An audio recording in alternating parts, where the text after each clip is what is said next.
wacana mengenai agama dan lingkungan atau ekologi dapat dikatakan telah muncul sejak tahun 1960-an, khususnya dalam komunitas Kristen dan Islam, dan kemudian berkembang di konteks agama-agama lain juga.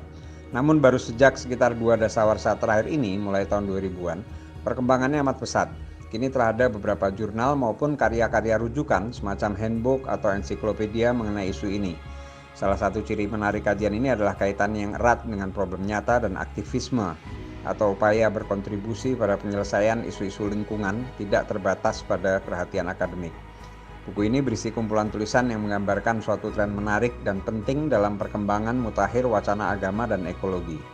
Bab-bab di buku ini tidak disatukan oleh suatu kerangka teoritis yang sama, tapi semuanya menampilkan suatu bentuk wacana agama dan ekologi yang sifatnya empiris, berdasarkan pada etnografi di beberapa wilayah di Indonesia, berfokus pada komunitas-komunitas agama tertentu, termasuk agama leluhur, juga yang sifatnya lintas agama.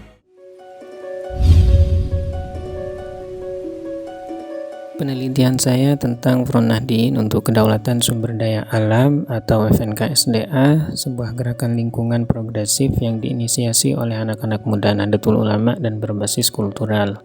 Lokasi penelitian saya di Kulon Progo, tepatnya ketika aktivis FNKSDA sedang melakukan advokasi bagi warga yang terdampak oleh pembangunan Bandara Yogyakarta atau Yogyakarta International Airport. Salah satu aspek penting penelitian ini adalah bahwa FNKSDA memadukan antara fikih tradisional dan epistemologi Marxis dalam melihat kerusakan lingkungan di Indonesia, sehingga mereka tidak hanya berfokus pada aspek teologis dan etis saja, tetapi melakukan advokasi langsung terhadap warga-warga yang terdampak oleh krisis lingkungan.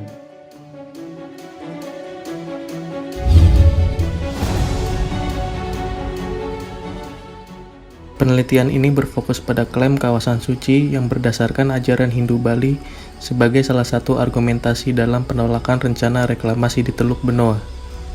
Penelitian ini menunjukkan bagaimana pengertian kawasan suci dibentuk oleh kepercayaan yang kemudian diadopsi ke dalam peraturan resmi pemerintah dan dipakai dalam diskusi publik.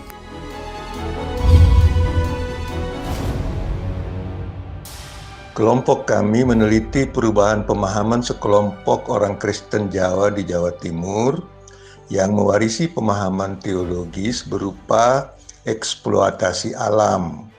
Tetapi pengalaman kerusakan ekologi di habitat mereka menyebabkan mereka menggali kembali teologi leluhur yang bersahabat dengan alam. Mereka kemudian menggabungkan warisan teologi ini dengan teologi leluhur, sehingga melahirkan pemahaman yang seimbang di antara Tuhan, manusia, dan alam non-manusia. Teologi campuran ini menyebabkan mereka mengajak tetangga yang non-Kristen untuk merehabilitasi alam, sehingga pekerjaan mereka merupakan pekerjaan lintas batas agama, dan hasilnya adalah rehabilitasi hutan mangrove yang tadinya sudah habis ditebang.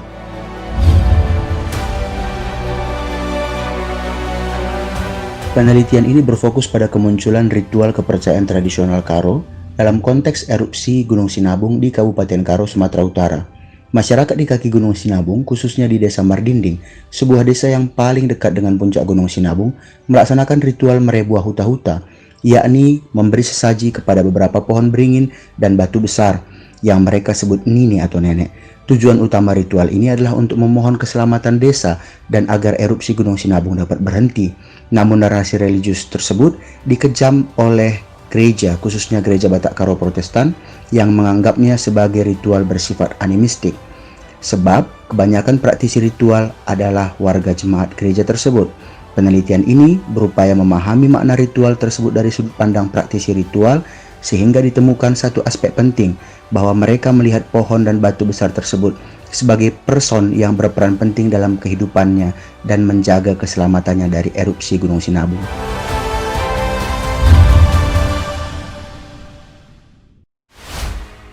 Bab yang saya tulis tentang sebuah praktik adat masyarakat negeri Haruku di Maluku yang dikenal dengan Sasi.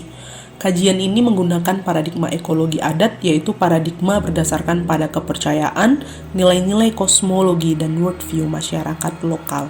Hasil studi ini menunjukkan bahwa praktik adat yang ekologis bukan semata-mata untuk tujuan konservasi dan pelestarian alam, melainkan untuk memelihara keseimbangan relasi antara manusia, leluhur, makhluk atau benda alam lainnya. Dalam relasi ini, makhluk atau benda alam lain diposisikan sebagai subjek, sebagaimana halnya dengan manusia yang saling bergantung, saling mempengaruhi, dan bersama-sama bertanggung jawab dalam menjaga keseimbangan alam.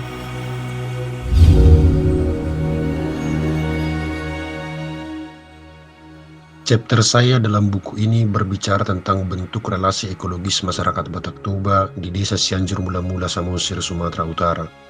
Pendekatan indigenous religion dengan konsep relasi intersubjektif menghadirkan satu pemahaman baru tentang praktik-praktik ekologis mereka. Saya mengangkat satu contoh, yaitu ritual Harbueni Eme. Ritual ini dilakukan untuk membujuk tondinya padi agar padi mau tumbuh dengan baik. Refleksi atas ritual ini menunjukkan bahwa masyarakat Batak Toba bukanlah pemuja roh. Mereka berelasi dengan padi bukan secara hierarkikal, melainkan relasi yang didasari pada reciprocal responsibility dan etis.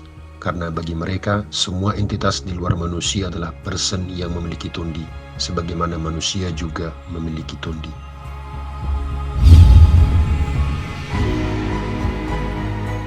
Kajian ini menginterpretasikan aktivisme komunitas Banyu Bening, sebuah komunitas pemanen air hujan swadaya di Yogyakarta.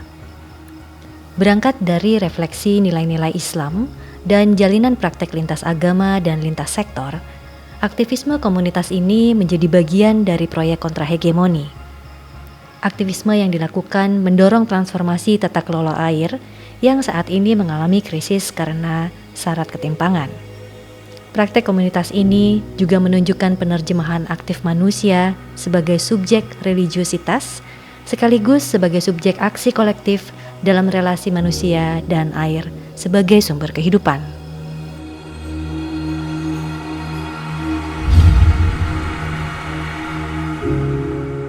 In my chapter, co-authored with Haryani Saptaningtyas, we study the relationship between the pollution of Citarum River in West Java and purification in Islamic thought.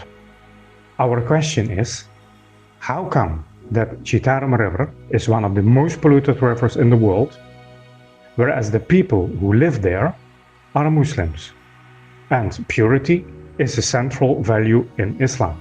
We look at this tension from the perspective of the cognitive dissonance theory.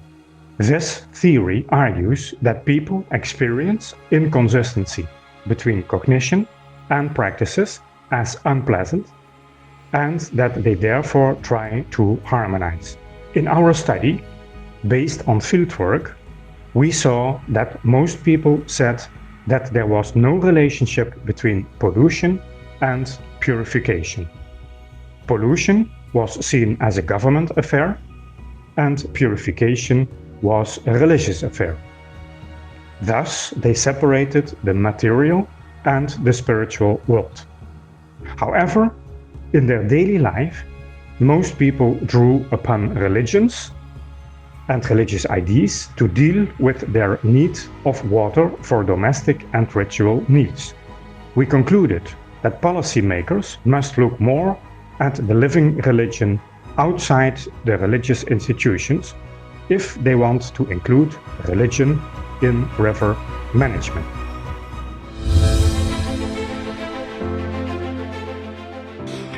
My chapter in this volume is called Religion and Ecology in Indonesia after COVID-19.